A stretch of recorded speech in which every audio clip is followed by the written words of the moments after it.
On my first day as a full-time engineer, an unexpected challenge dared me in the hallway. I ran into a colleague from my internship, and he asked, "Meagan, what are you doing here?" I was pretty excited. It was my first day after all, and I said, "It's my first day." And he looked back at me, and his brow furrowed, and he snarled, and he said, "You don't deserve to be here. You were only hired because you're a pretty little girl."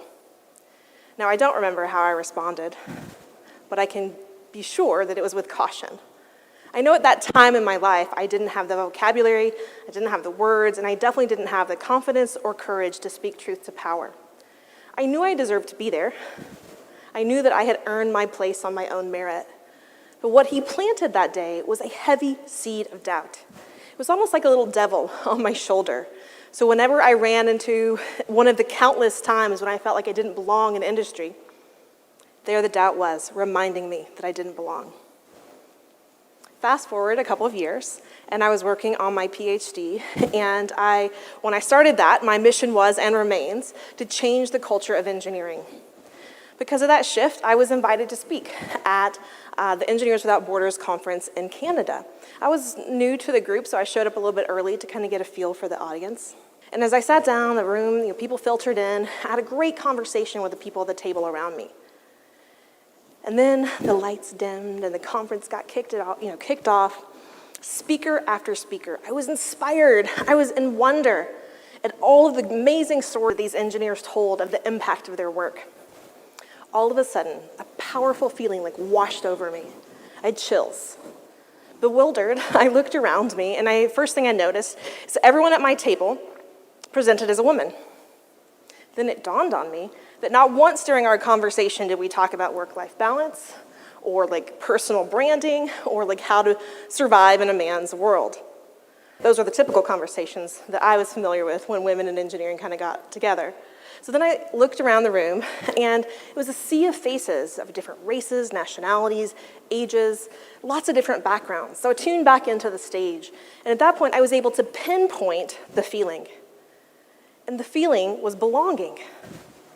It was the first time in my, at that point, 10-year journey to becoming and being an engineer that I felt like I belonged. I also felt valued because I had been invited to speak, and I was startled because my identity as an engineer finally felt affirmed. Belonging and feeling valued are fundamental human needs. When we look at Maslow's hierarchy of needs, belonging is smack dab in the middle. We gotta take care of safety and food, all of those things first. But then it takes precedence.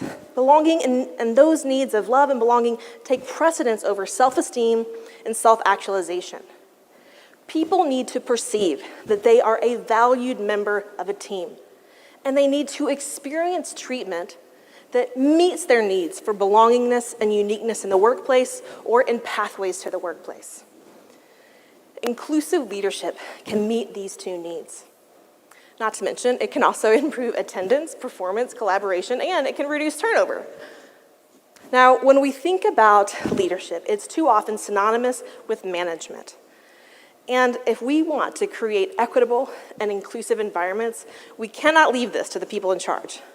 Each and every one of us can facilitate and enable belongingness for people around us. So I want to introduce you to a model. It's a process, and it is the Inclusive Leadership Development Model. And it originates from, I pulled together engineering education standards to create this for engineering leadership development courses. But it also creates a nice visual for anyone who is interested in becoming and developing into an inclusive leader.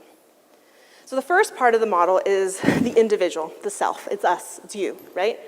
And so to start this off, I have a confession to make. I was 28 years old when I learned the difference between gender and sex. I was 28 when I learned that gender and race are social constructs. Again, 28 when I learned what white privilege was. This new knowledge, this new awareness created a remarkable journey for me of uncovering and exploring who I was and how my lived experiences influenced how I saw and moved through the world. It's so important for us to understand our identities because it changes how we filter and how we perceive everything in the world. You can also think of this as sort of like learning to move through life with a mirror. This mirror, it helps you look at yourself and your reactions in relation to the experiences and the realities of other people. Now, the second part is a lens. So part one, it's looking in, and part two is looking out. Now, at 28, I didn't have this sort of startling, awakening. It was a very subtle time of, a long journey of learning and having like lots of really uncomfortable moments as my lived experiences, as I realized how they had blinded me from seeing the experiences of other people. But this social consciousness, what it allowed me, I firmly believe that it has allowed me to be a kinder, more empathetic, compassionate human. And that's because I have learned to see discrimination. I have learned to recognize prejudice and bias. I have learned to see the barriers that other people face that I may not have because of my own lived experiences. So the two key pieces of this part of the lens is learning to develop systemic thinking and developing a true passion for the ethical dilemma of bias, both interpersonal and institutional. Now, we can learn all the things about ourselves and we can learn different ways of looking at the world, but unless we take action, it's all useless, right? So there are two key practices that we want to learn. The first is a human-centered approach, and the second is becoming an accountable lifelong learner. So when we focus on humanity and we learn to function from an asset or a strengths-based model, we are able to realize and recognize the value and beauty of diversity.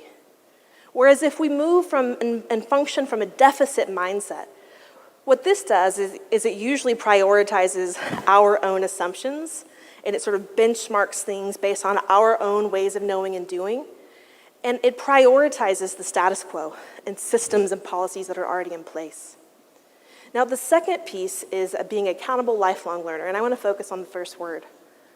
It's so important that as leaders that we are accountable on our journey, because you are bound to make tons of mistakes and mishaps, because as our social consciousness expands, you are learning more and recognizing and seeing more about the experiences of other people. We have to respond, because if we don't, we aren't able to respect the dignity of the humans that we serve. By not responding, by not taking accountability, we aren't able to serve those people for whom we may have harmed. It's also important that we have accountability because it reinforces a growth mindset that the journey to becoming an inclusive leader, or by incorporating inclusive practices, it is a practice, right? So we want to model that. Too often we have a tendency to deflect, to say, I meant well, we claim good intent. But remember, we want to respect, don't deflect, okay? So the next piece are the outcomes, right? Like, it's what we want as a result of this process and continuum. Again, a very iterative process. And there are two key pieces here. First, it's culturally intelligent communication, and the second is inclusive collaboration. Now, communication and collaboration, these directly influence the culture and climate of an environment, which then is directly related to the level of belongingness that people experience. And so all people from non-dominant groups experience marginalization and exclusion. So whether by race, gender, class, ability, disability, sexuality, nationality, religion, language, any person who is from a group that isn't the one who typically has power and influence, they're going to experience marginalization and exclusion. But if we create inclusive environments, it allows everyone to authentically contribute. Inclusive leaders are attentive to the voices that are being present. They are attentive to who is being silenced. And what they never do is prioritize the comfort of the dominant group. So when we have the combination of diverse perspectives and lived experiences, we are able to shift the norm. We're able to shift it so that everyone can authentically engage. When I left industry, I began to conceive how inauthentic I had become in an effort to survive in that space. Most importantly, I recognized that I no longer had to care or watch football because otherwise that was the only way I could talk to my colleagues. As someone, a Texan who was raised under Friday Night Lights, this is particularly liberating. But what had happened is I was like a square peg in a round hole. I was working so hard, I was determined to fit in, but in that process, I lost part of myself and I wasn't comfortable. So in this sort of unveiling, post-assimilation, it's been a bit bittersweet for me, but it is what drives me to do this work.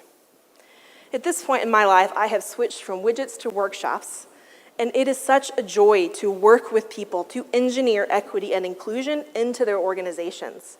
And it's remarkably rewarding. It is also a very cathartic thump to the devil of doubt on my shoulder. So I want to invite you to join me on this journey.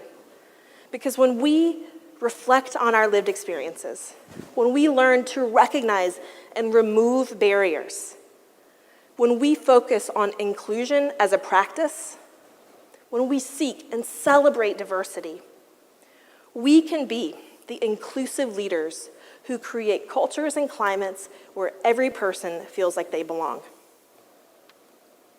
Thank you.